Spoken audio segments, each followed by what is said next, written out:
Oh, Juma, yeah, some patriotism, I want to ask up to now, 2016, 2016. Suspension area, we will not offer for fit your suspension won't be rule. We will not offer your campaign independent candidates. Okay. Or forfeited the membership. On one wajaya as a independence, they are wajaya, it won't count. Okay. We'll be a independent, won't count. We'll be a party, won't count. Okay. So, to tell me that if I want to join MPP, as if MPP is so attractive that people want to join. Look, the youth of this country, those in universities and those, if you want to go forward in politics, never dream of joining MPP. Never. In fact, I'm saying that they don't have a soul. Former MPP, they say come back. Roland Walker, how can I go to a party that has become reprobate? How can I enter a house that is filled with familiar spirits? How can I join a group? You will not go back, lawyer Pierre. So if you are my brother. Unity dinner no, aseno. You the drink by. Then is about miracle abuaji pass ma. Okay, the chief free on us pass back. Na camera no down, so they will pass and stand back and front. Say, eh, I said, Bonnie, the infant cherry. Can't say he to what? You hear some movie. You hear some info movie. Who hears now the movie? Who can buso? Who can grasa? And sir, I sing you kuni pakesi. I'll be happy if the NPP collapses. Yes, I will. But is that the best for Ghana? Certainly not. Look at the kind of opposition we gave the NPP from 2017 to 2024. Solid.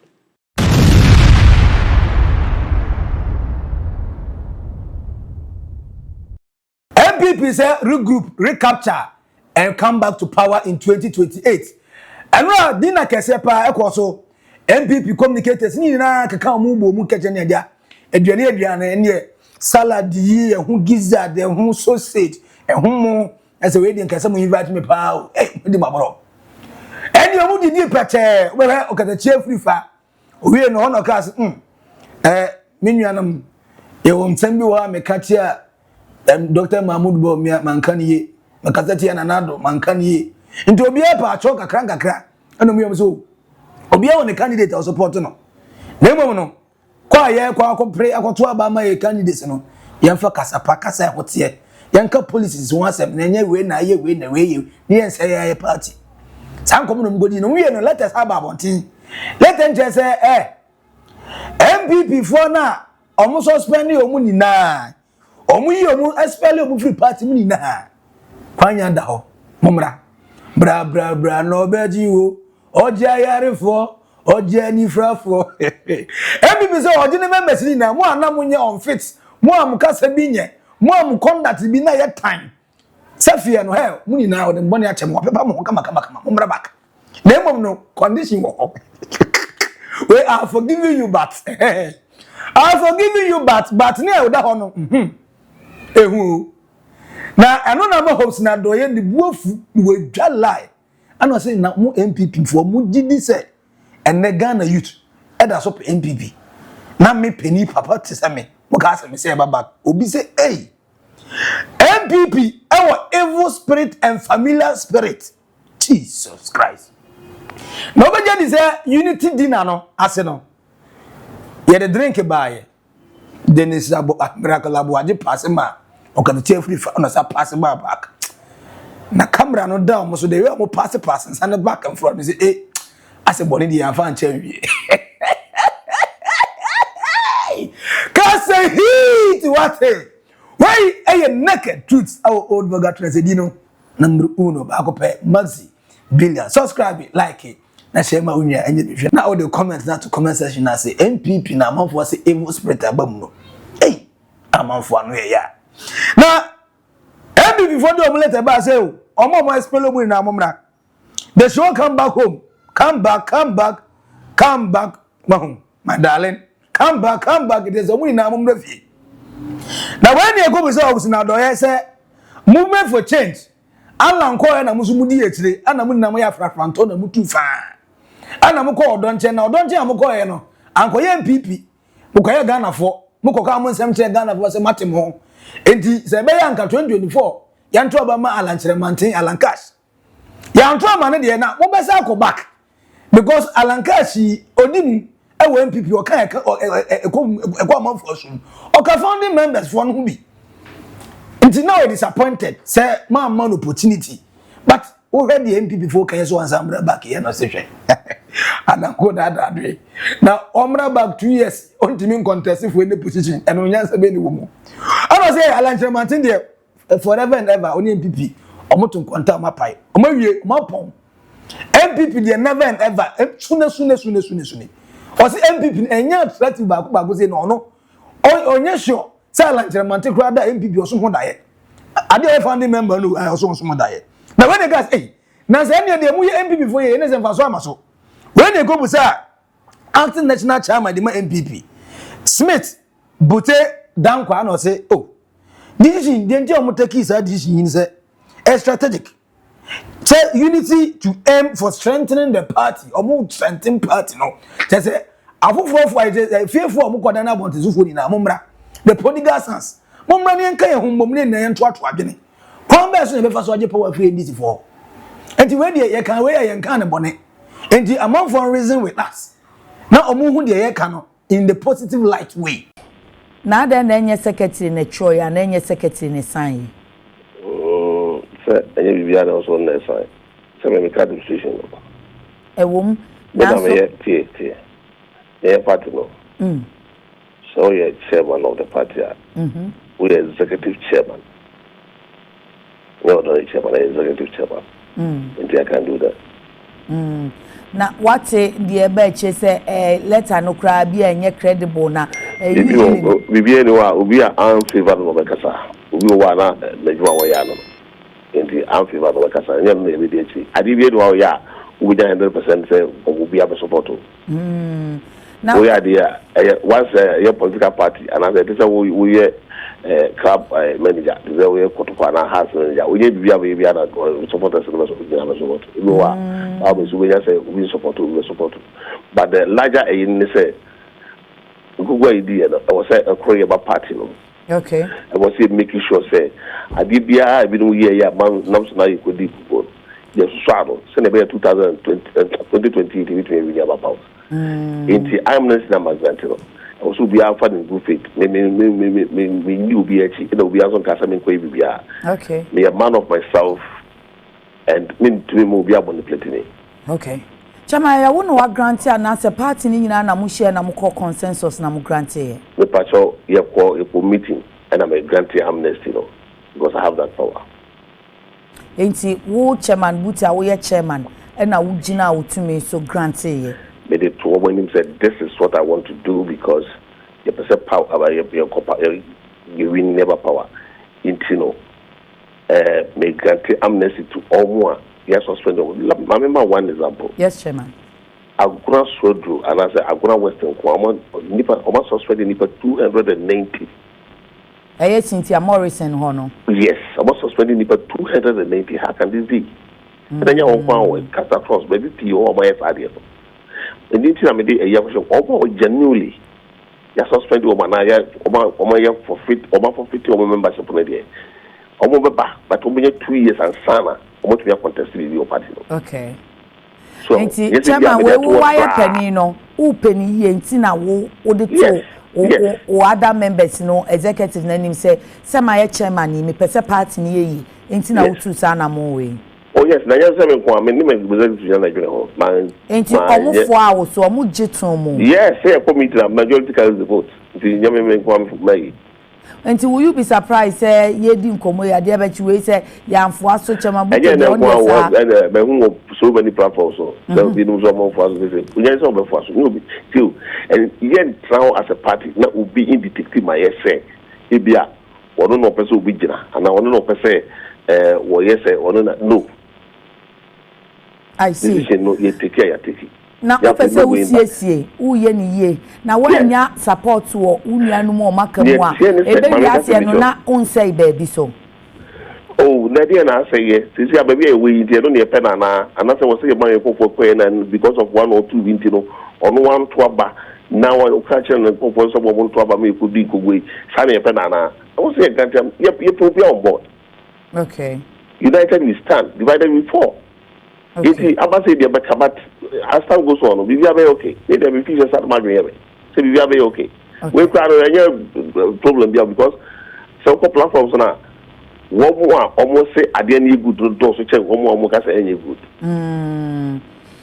Ebisu busa say ada na fe de unity abeye agent abehia mu gidigidi efi say ansana chief ala ne beko no we nyina na enseme owo way back nso na owo nti why now say your baba to aba you be to yaba yakofa you penny yakofa we nti wo say man adwene mu da wo say ne ba ya say yankopon boa you need to make you penny ni wi a enipa wo fom ni nyina beka beba ne beka waye campaign no to be win 2028 afedi antina condition we chire condition in the constitution so wow for fit membership there I was say we 2 years as about contest nyama make one there I was say put to constitution be one the buy you so and can no buy a musa question we say because oma amnesty ya fa no bi a oda na be ma pani say o mama o amnesty mayi ade no afiri wo so enti wanya wo fa ahode enye se wa bayi enhihye bi nso ehun na ite se kwati ko na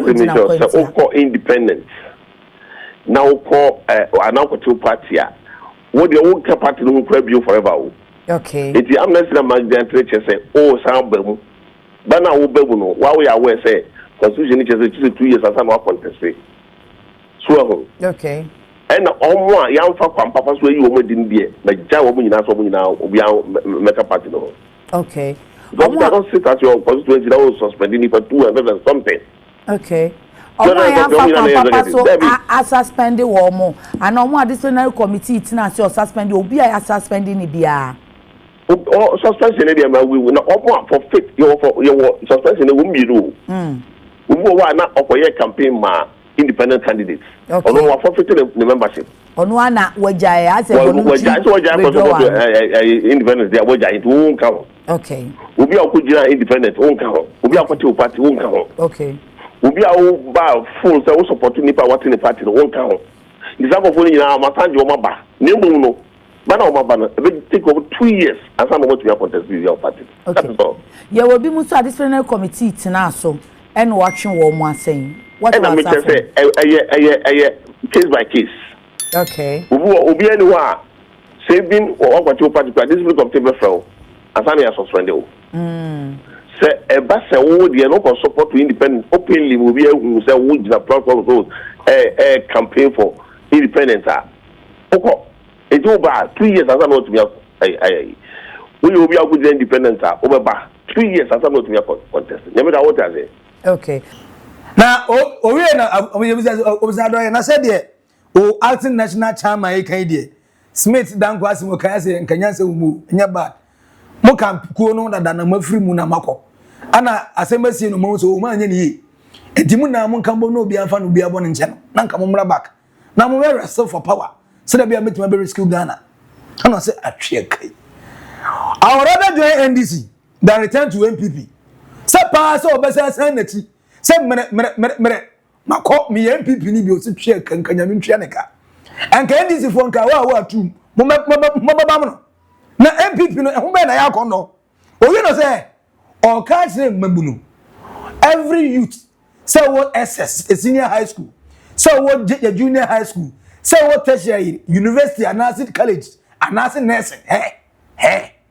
say the most attractive party is here at NDC o see NPP for the Jones omunim de omoye omaye confuseness na unyi ni say wo de na say bitterness bi na o de kan say first of all bitterness e ka ho because bra me bra ye sacrifice my party ni na no akire omuyim ajaja enti say see omo say be say me say ba say me be den and again I also telling the truth facts and say and then the ordinary Ghanaian our youth or between from 18 equals 30 ubusa na say between NPP and NDC obeka NDC eno enyanto musa dankwa ne report no kura kire say Ghana for na say omo flip youth no flip mo eko the NDC enti enyo no na ka NPP no sa current aye friends and leaders omagu part ne say poto Now, only the entire almost call for someone from Bra. Obianko.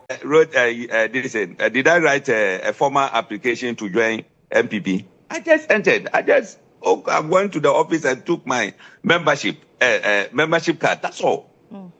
So to tell me that if I want to join NPP, as if NPP is so attractive that people want to join. Look, the youth of this country, those in universities and those, if you want to go forward in politics, never dream of joining NPP. Never. Look at NDC. NDC is the most attractive party today. Look at how President has rewarded the youth who helped the party. And then the old ones, he has putting them in place that they'll be giving these people the guidelines and all those kind of things. That is how we run a party. Not that of MPP. No. So are you saying all these things because you are bitter about the party? Everywhere. I'm asking, are you saying all these things because you are bitter about the party? Oh, I cannot say because I am bitter, that's why I'm saying this. I'm stating the fact. Okay.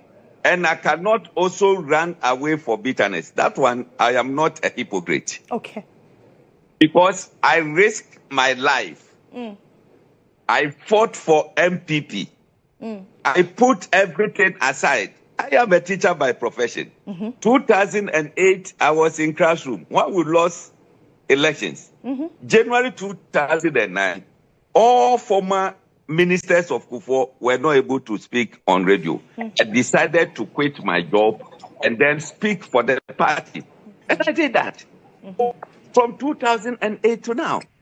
So at a point, if you decide to treat me this way, and I say I am not bitter, then I am turning to be a liar. Okay.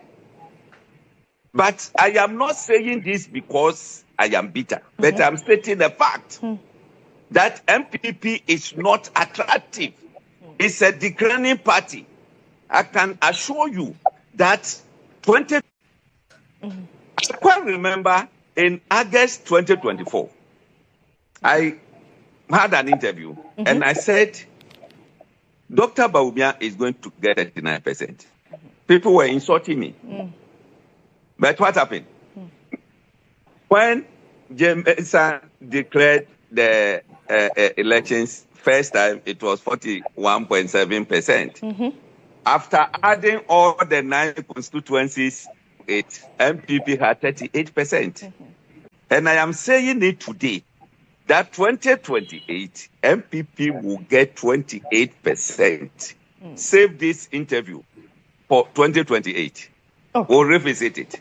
Okay. A declining party like this, I am stating it today. Hobson Yauvi Adoye, I will never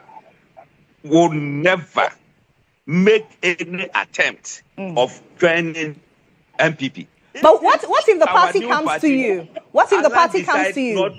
Not to organize the party again, decide to go on retirement. I would rather be happy to join NDC than going back to MPP.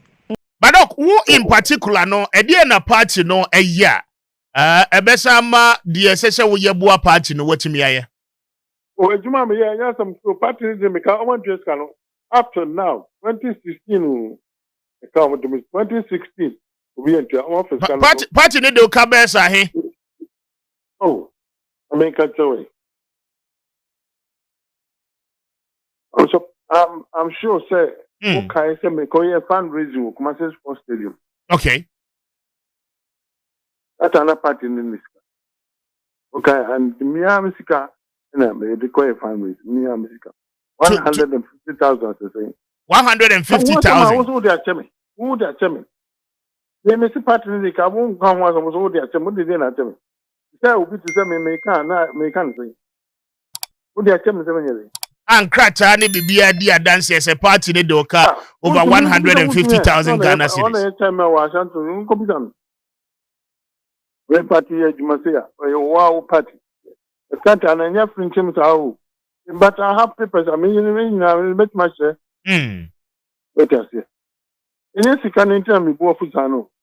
But on top of that, I'm going to was yeah, no, but all your mom.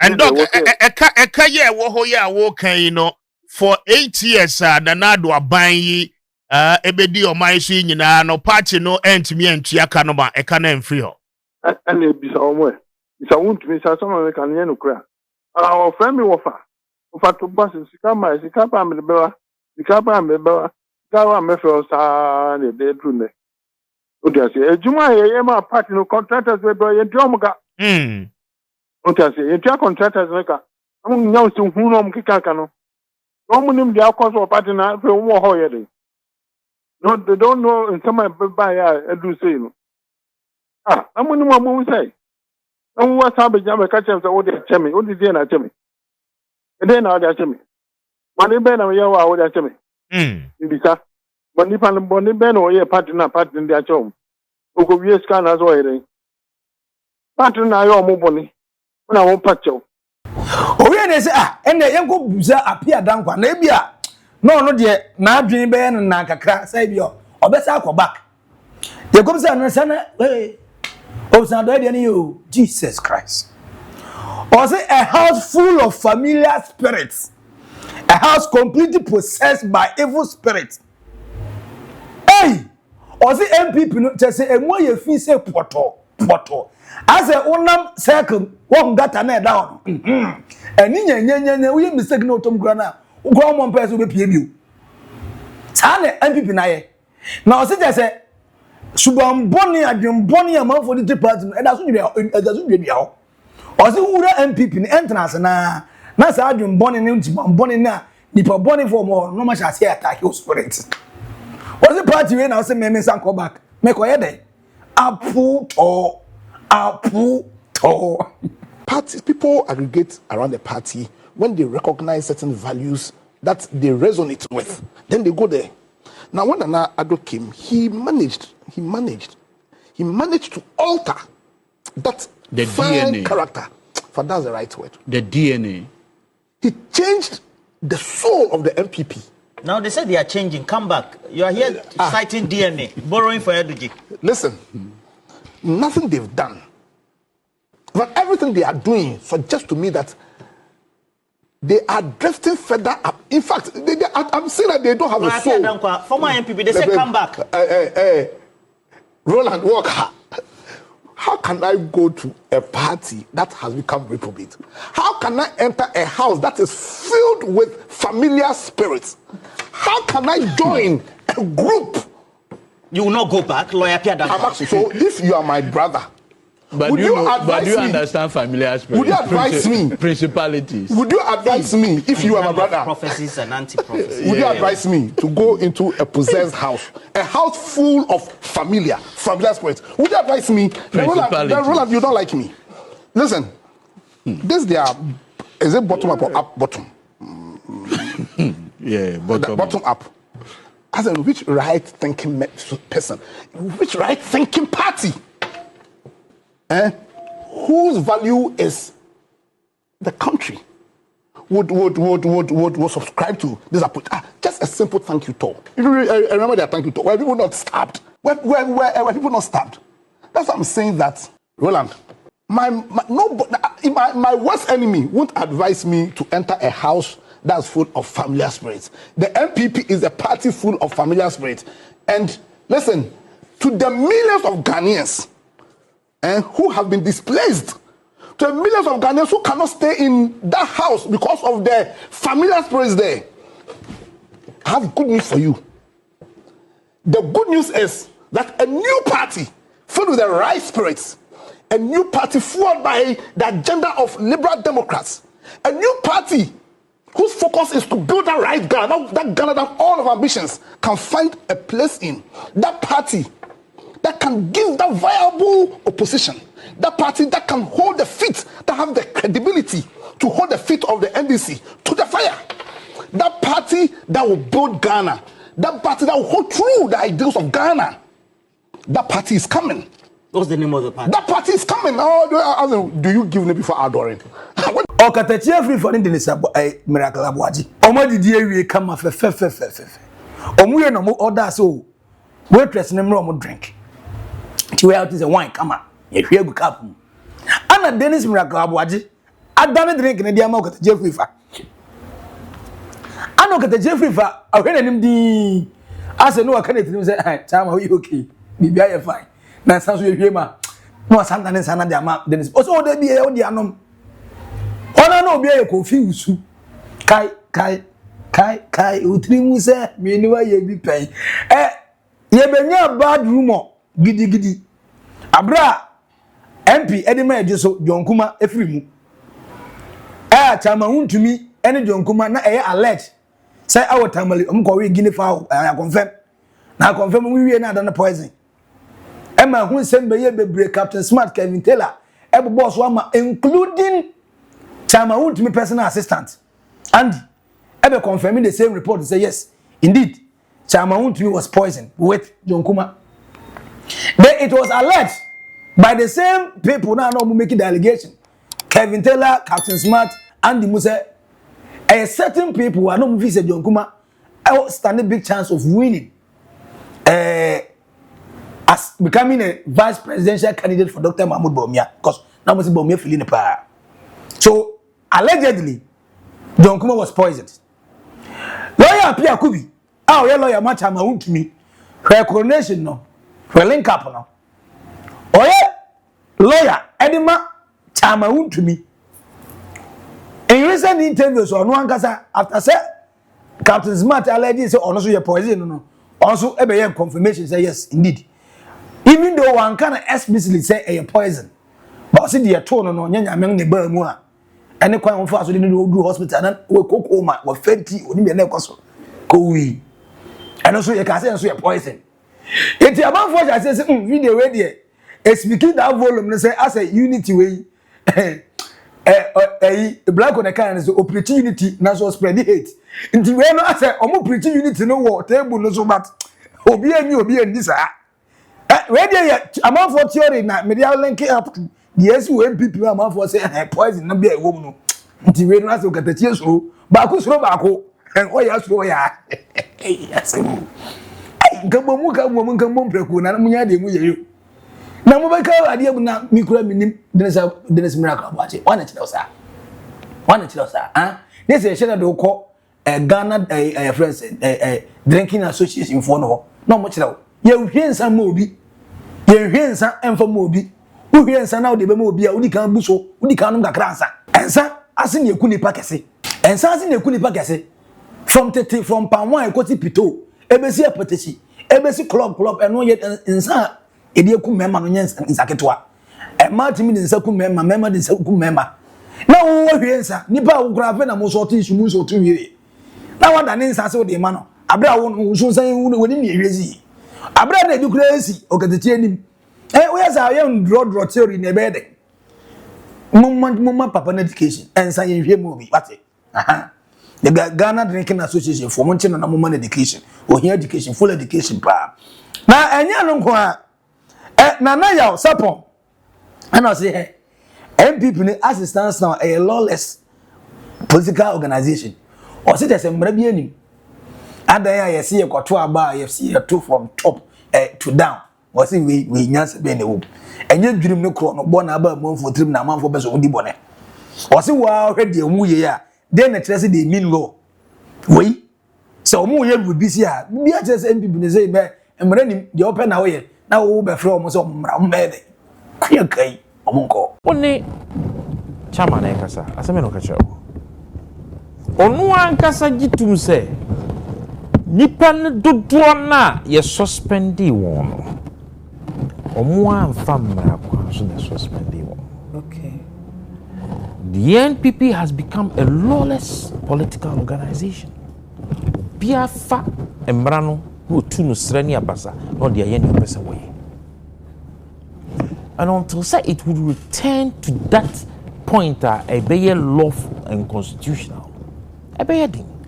Inti komo issue letter ya don't kunanka ya obia sorry na hu omaba. There were issues that were raised. Nipa bi kan semi chire nsemu ansa na wo firi san sam no ekosi sen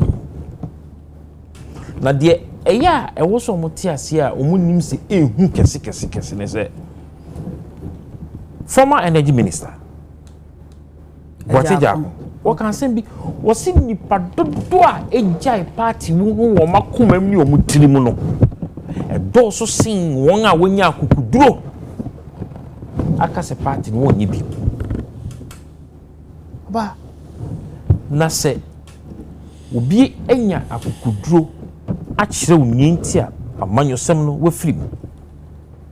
Na wontimi anye ni ye a na wo se be bluff se mama Amnesty me ono nsa apply se wo ba. Over.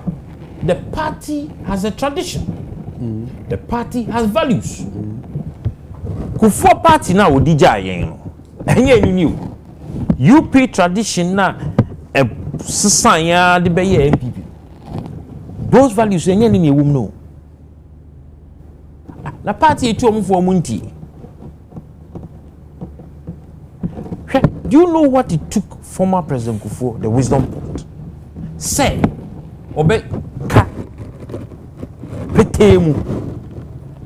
Say, otu omfo kura omunti. Na oye na say na NDC for the ekoso NPP mo ka ho bia na say mo hyehyase o.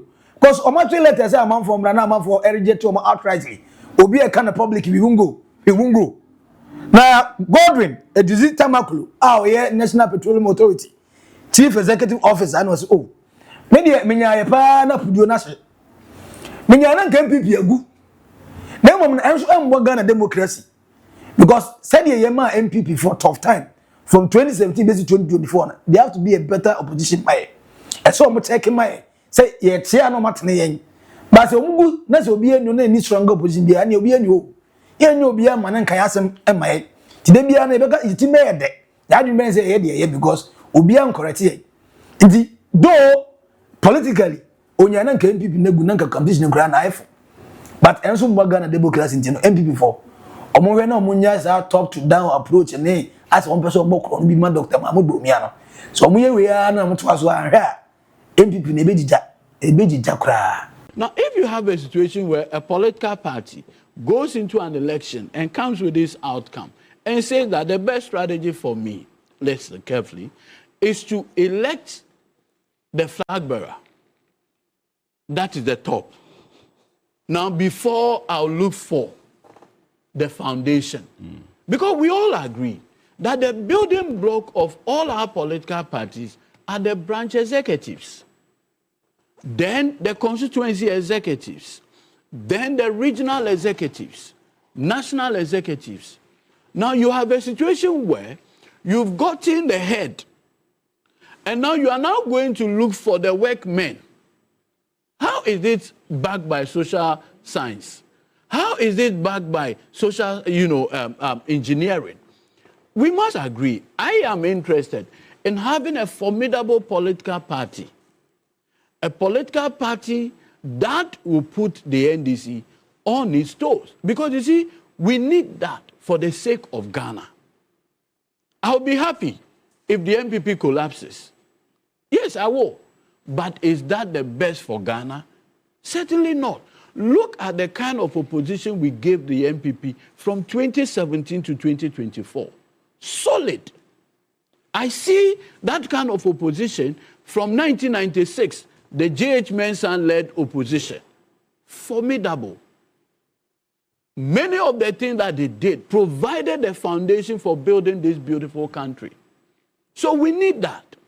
We want to get to a situation where it will not just be a selfish interest by EDUG, because if a collapsed NPP gives us a free way. But Ghana may suffer.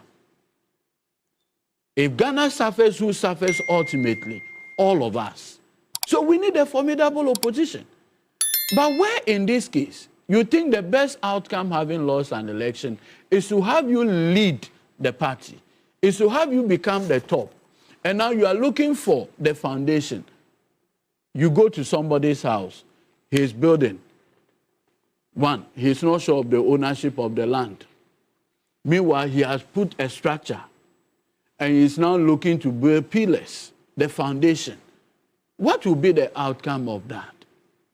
And so it may come across as a certain level of desperation. Who are these things targeted at in the various constituencies?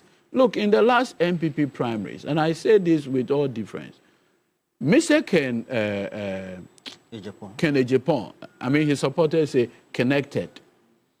If you look at his performance, without the benefit of establishment, the support of establishment, and he came out with 36%. Yeah, was it 36? Exactly. And with Dr. Mahmoud Bamia, establishment, everybody whipped in line, did 62. Yeah. Correct. If you have that kind of scenario, you may want to put in words that will assuage the supporters of Ken Japan, correct, for the purposes of building a united front. Well, that is why they...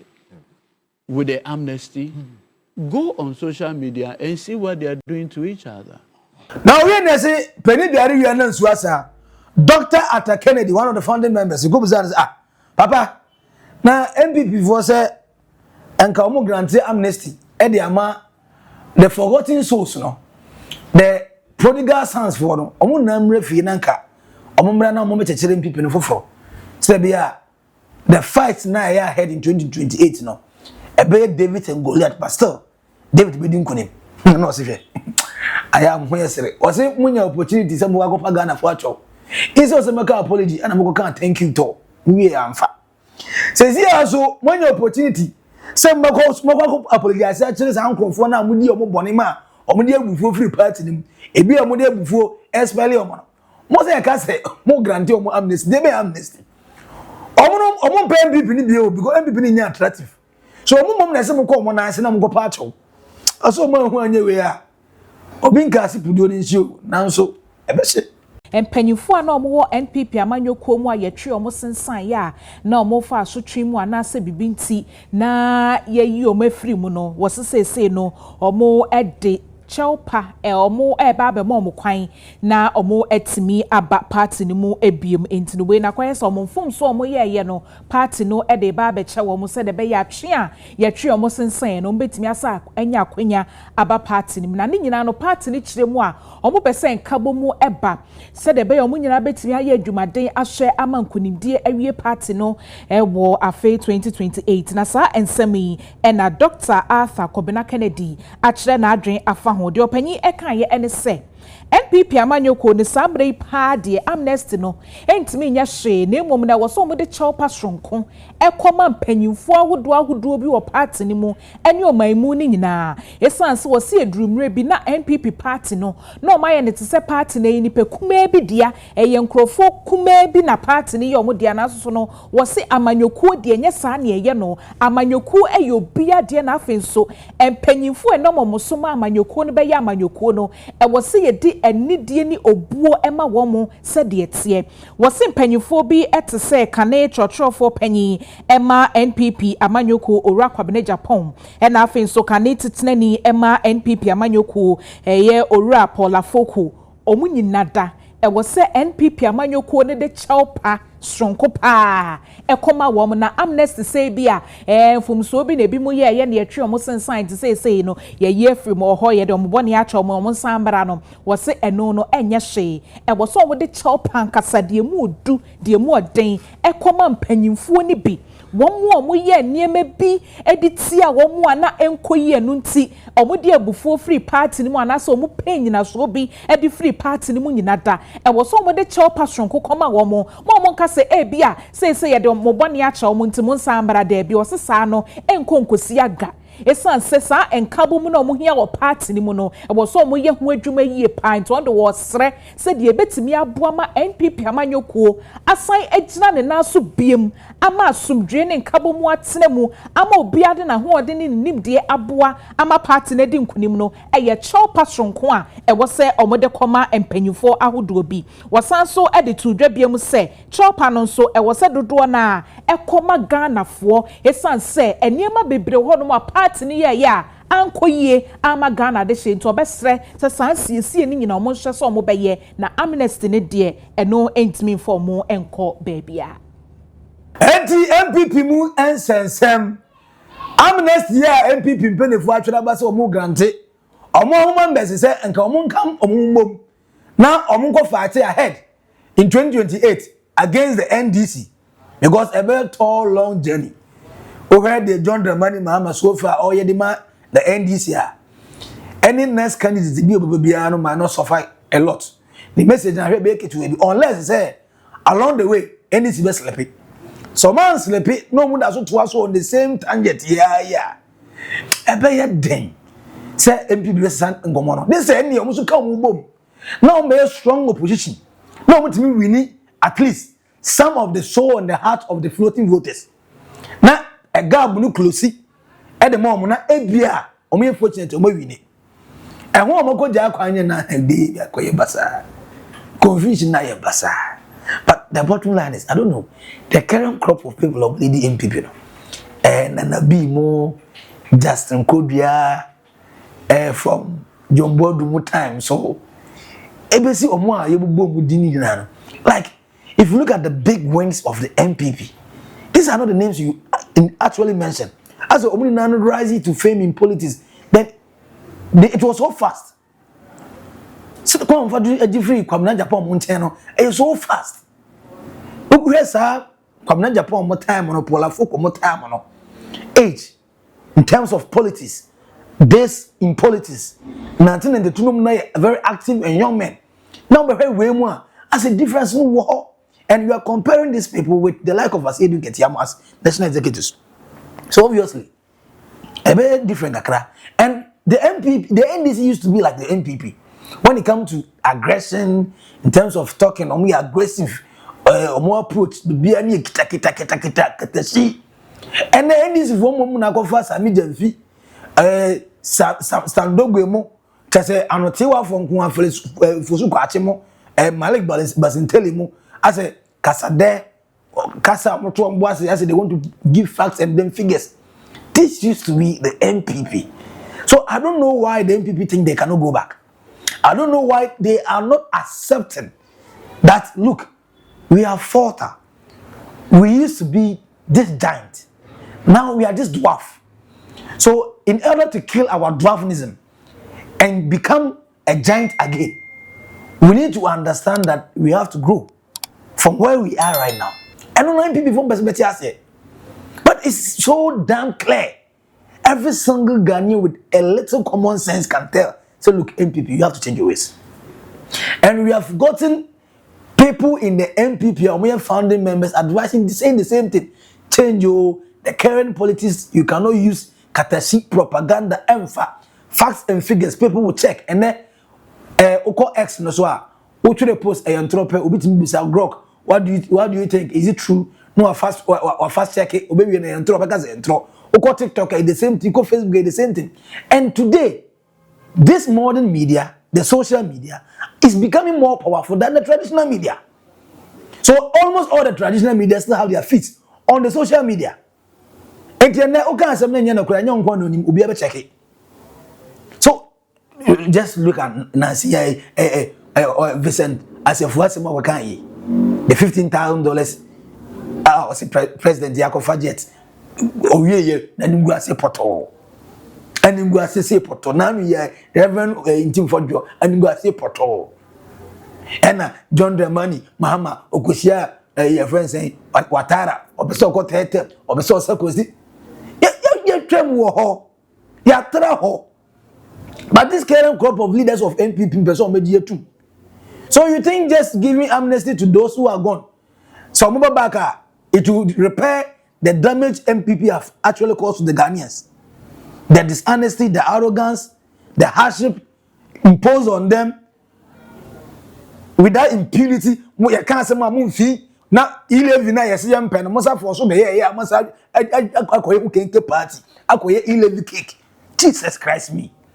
The people you came to serve are telling you, look, this one, and at this very moment, we can't. This will kill us.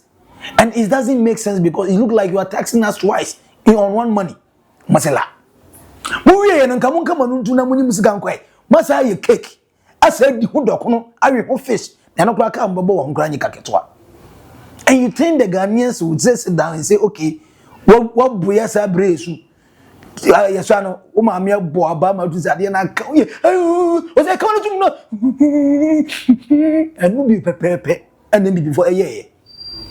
Chese when you leave your two as was had you cake kasari and the wood on face and the body above the toso. Now when you know that month for him, say on the suit your month for me. Now you think giving amnesty to your expelled members will solve everything. And this is why Dr. Attacking the guy say, look, I apologize, mum na say mum pa Ghana for acho. Mu ya mko pa omo am expel o macho. Ghanaians need some remorsefulness. Like mun show say the mu here na ase na nyamwa you were power drunk a bit and you didn't think twice when you were doing all those things. Let Ghanaians feel like, look, we are still the NPP you used to love. So give us a chance. I say, ex be power cho because okoya amfa. Eso no wona kuma mu wona trimu fine wona nsema oka akira wo say oh okay we dey mama some more chance. But mo dey kinki tweme timenti yen kama sam bio so ye kama sam pe na mo sa be report as afoforo. Ye kama sam pe as afoforo ma be kan. Need the two and the sometimes you don't know you are even fighting with Ghanaians. You are not fighting with NDC. But NDC for man to kwa knife. Omoja to kwa nyama Ghana for the floating voters for. Is a post by here about MPP pe comment section negativity against MPP. Say MPP ni na kasa make allegation na correct ye di natem. By now you should have a strategist out or checking all this to know that look we are getting unpopular day by day. Can we tone down? Can we do a proper reset? Say is the forwards now mudi so we need power. Borrow it. Say more different ways be a grammar now. Use it. Regroup, change the direction. Mo policy new, mo politics now more and far. But it seems that you are so eager to come back to power, not knowing the damage you people, of course. And this damage is the reason why the Ghanaian people are telling look. Can't you make home? Number 2 in 10 and every by stand and mobano. Mumbo Felice Poto. So change your attitude, Ghana ni. Subai, change your attitude to NPP way. Moses Subai and Dr. Kennedy. I catch them, Monko Pacho. And yam running the Uboniacho, who more from your outside of the amount for Bonichom. Check. Munya grown and grow yabu so. Why a naked truth? Our Oldboga trends. NPP a granted amnesty. Na hunsem boboja. Na now you suppose say NPP lawlessness party. They say also mu mrabi no mu diso. Appear dan kwa say evil spirit e wo NPP mu say here. Do no once an connect that. Hosina do ye. Omu na move to movement for change. Alankash party no. O say Alankash man ne e match na ana ono so de be ba NPP bank de be ko NDC. Now say o can't let Ghana youth. Arise Ghana youth for your country. The country demands your devotion. O say baby obenya devotion be ban fa so. NDC. O say we Ghana ni a youth. Now per party na ko mistake o your NPP. O say NPP ni enter o be call opposition o me lose 4 elections atwaso. O me lose 4 elections and atwaso. Enti me mistake nko na ko me de wache. Ko NDC na say ho na attractive. E ho na mo dwe youth no, e ho na mo dwe Ghana ho. O say na do move for change former NPP member campaign pa and on the atoso and the NDC no. It is say na wadwe here as a youth. Will you join the NPP now or will you go for the NDC? Emu dia na most attractive as it stands now. Can the NPP at least capture some of the lost souls? Now become NPP one more stronger. And if they do come back to NPP stand a chance by 2028 and as I still ometima so we fear some bomba monto mom. I mean who didn't say our comment section as we are subscribe.